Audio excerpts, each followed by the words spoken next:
राधे राधे दोस्तों, मैं प्रीति राघव अपने ब्लॉग में आप लोगों का वेलकम करती हूँ। और आज मैं आप लोगों के साथ शेयर करूँगी आंवले की पूजा विधि।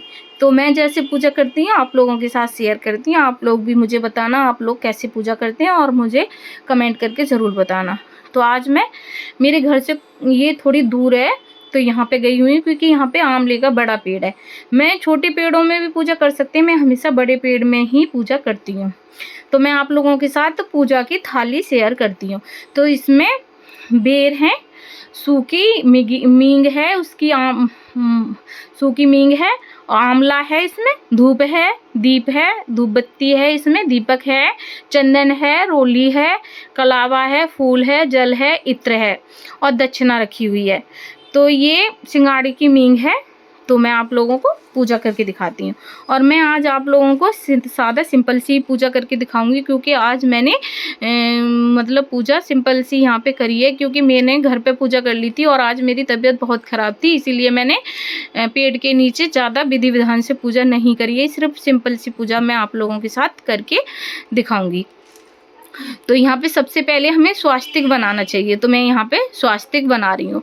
हमें हर एक जो भी पूजा करनी चाहिए, सब पूजा में सबसे पहले हमें गणेश भगवान का ध्यान करना चाहिए। तो हमारे पास गणेश भगवान की जब मूर्ति नहीं होती है तो हमें स्वास्तिक बनाना चाहिए। तो मैंने यहाँ पे स्वास्तिक बना लिया है और यहाँ पे मैंने तिल चढ़ा दिए क्योंकि आज के दिन हम चावल नहीं चढ़ाएंगे, तो हमने तिल चढ़ा दिए, गणेश भगवान का ध्यान किया है। अब हम यहाँ पे दीपक जलाएंगे।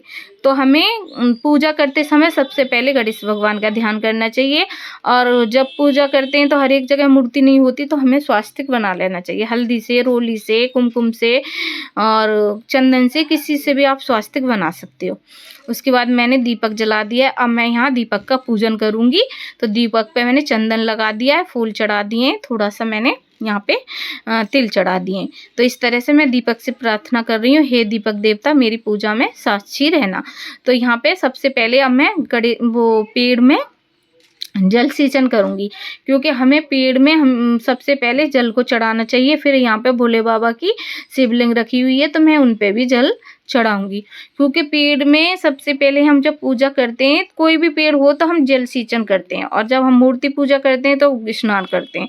तो अब यहाँ पे मैंने चंदन लगा दिया है क्योंकि विष्णु भगवान का आज दिन है तो हमें पीला चंदन, अष्टगंध चंदन या फिर हल्दी से ही पूजा करनी चाहिए। वैसे रोली भी चढ़ा सकते हैं लेकिन मैंने यहाँ पे रोली लेके आई हूँ, लेकिन मैंने चंदन से ही पूजा की है। और यहाँ पे मेरे शंकर भगवान की शिवलिंग रखी है तो मैं शंकर भगवान को रोली लगा नहीं सकती हूँ, तो मैंने उनको भी चंदन ही लगाया है। और यहाँ पे मैंने फूल चढ़ा दिए।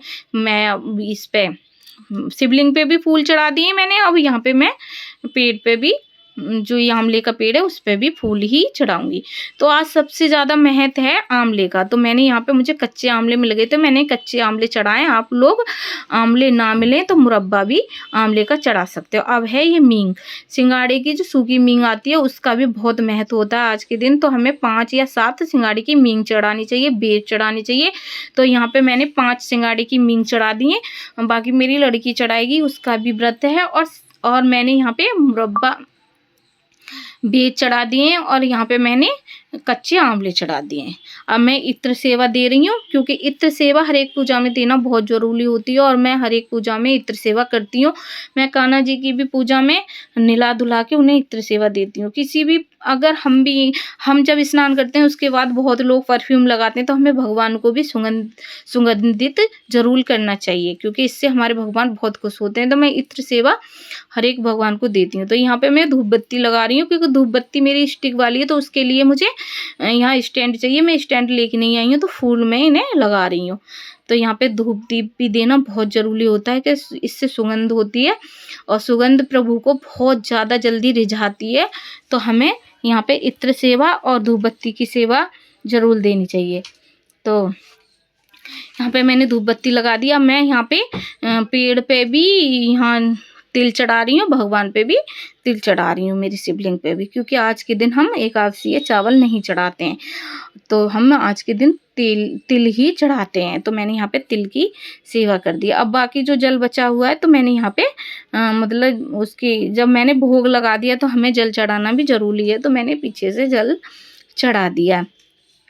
तो मैं भगवान जी से प्रार्थना कर रही हूँ, हे भगवान जी मुझसे जो भी गलती हो उसे माफ़ कर देना। अब मैं यहाँ पे परिक्रमा लगाऊंगी, क्योंकि अब देव वृक्ष होता है उसकी परिक्रमा लगाना बहुत ज़रूरी होता है और लगानी भी चाहिए। तो यहाँ पे मैं 108 परिक्रमा लगाऊंगी। आप लोगों की श्रद्धा है, आपकी जितनी श्रद्धा हो उतना लगा सकते हो। परिक्रमा हम 3 भी लगा सकते हैं, 5 भी लगा सकते हैं, 11 भी लगा सकते हैं, 21 भी लगा सकते हैं, 51 लगा सकते हैं, 108 लगा सकते हैं। क्योंकि परिक्रमा हम जोड़े में नहीं लगाते, परिक्रमा हमेशा हम मतलब ऐसे ही लगाते हैं, बिना जोड़े के लगाते हैं। तो मैं यहाँ पे 108 जो लगा रही हूँ। आप लोगों की श्रद्धा है, आप कितना भी लगा सकते हो। तो ये मैं ज़्यादा आपको परिक्रमा पूरी नहीं दिखाऊंगी, शॉर्ट में ही दिखाऊंगी, क्योंकि ज़्यादा परिक्रमा लगाऊंगी तो वीडियो ज़्यादा बड़ा हो जाएगा। तो यहाँ पे मैंने कथा भी पढ़ी थी, अभी कुछ देर पहले मैंने कथा पढ़ ली थी, उसके बाद परिक्रमा लगाई थी। तो यहाँ पे मैंने कथा का वीडियो इसलिए शूट नहीं कर पाया क्योंकि मेरे पास, मैंने मोबाइल से ही कथा पढ़ी थी, मैं कॉपी किताब कथा की नहीं लेके गई हुई थी, तो मैंने मोबाइल से पढ़ी थी। तो मोबाइल की वजह से कथा पढ़ी थी, इसी वजह से मैंने वहाँ शूट नहीं कर पाया, क्योंकि हम मोबाइल से तो कथा ही सुन रहे थे। तो मेरी बेटी का भी व्रत है, मैंने और मेरी बेटी ने दोनों ने यहाँ पे पूजा की है। अभी तो मैं पूजा यहाँ कर रही हूँ और मेरी बेटी बाद में करेगी। तो मेरी बेटी ने भी मेरे साथ में ही पूजा करके कथा सुनी थी। तो अभी यहाँ पे मैंने परिक्रमा पूरा ख़त्म कर दिया। अब मैं यहाँ देव वृक्ष जो होते हैं उनके गले से लगना चाहिए हमें, और उसके बाद में हमें इनसे प्रार्थना करनी चाहिए, हे प्रभु मेरे सुहाग को हमेशा अमर रखना और मेरे घर में सुख समृद्धि हमेशा बनाए रखना। तो इस तरह से हम देव वृक्षों की पूजा करते हैं। तो यहाँ पे मैंने ये आरती के लिए कपूर जला लिया। आप लोग कपूर भी जला सकते हो, अगर ये दीपक जलाया उससे भी आरती कर सकते हो, लेकिन मैं दीपक जलाने के बाद फिर उठाती नहीं हूँ। घर पे होती हूँ तो दूसरा दीपक जला लेती हूँ, और मैं कहीं बाहर जाती हूँ तो ज़्यादातर से मैं कपूर की ही आरती करती हूँ, क्योंकि कपूर की आरती बहुत शुभ होती है।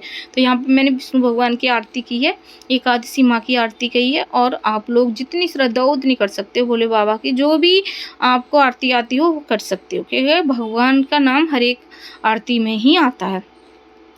तो यहाँ पे मैंने आरती कर ली, और मैं विष्णु भगवान की आरती कर रही हूँ, और फिर मैंने कर्पूर गौरम वाला मंत्र भी करा है, क्योंकि यहाँ पे शिवलिंग भी है। तो यहाँ पे मैंने आरती करके क्षमा याचना मांगी। अब मैं यहाँ पे दक्षिणा चढ़ाऊंगी, क्योंकि हम पूजा जब ख़त्म कर लेते हैं तो हमें दक्षिणा चढ़ाना बहुत ज़्यादा ज़रूरी होता है, क्योंकि हमारी पूजा में जो भी गलती हुई हो, जो भी हमसे गलती होती है उसके लिए हम क्षमा मांगते हैं, हे प्रभु हमें क्षमा कर देना, हमसे जो भी गलती बनी हो उसके लिए हमें क्षमा करना। उसके लिए हम दक्षिणा चढ़ाते हैं। तो मैंने यहाँ पे दक्षिणा चढ़ा दी है।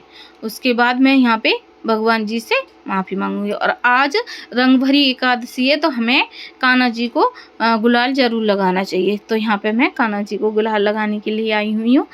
तो क्योंकि रंग भरी एकादशी है, आप वहाँ पे पेड़ पे भी चढ़ा सकते हो गुलाल, तो वहाँ पे भी चढ़ा सकते हो, क्योंकि वो आंवले में भगवान विष्णु का वास होता है, और हमें आंवले पे आज रंग भरी एकादशी है तो आज गुलाल भी ज़रूर चढ़ाना चाहिए। और राधे राधे। आपको मेरी वीडियो कैसी लगी ज़रूर कमेंट करके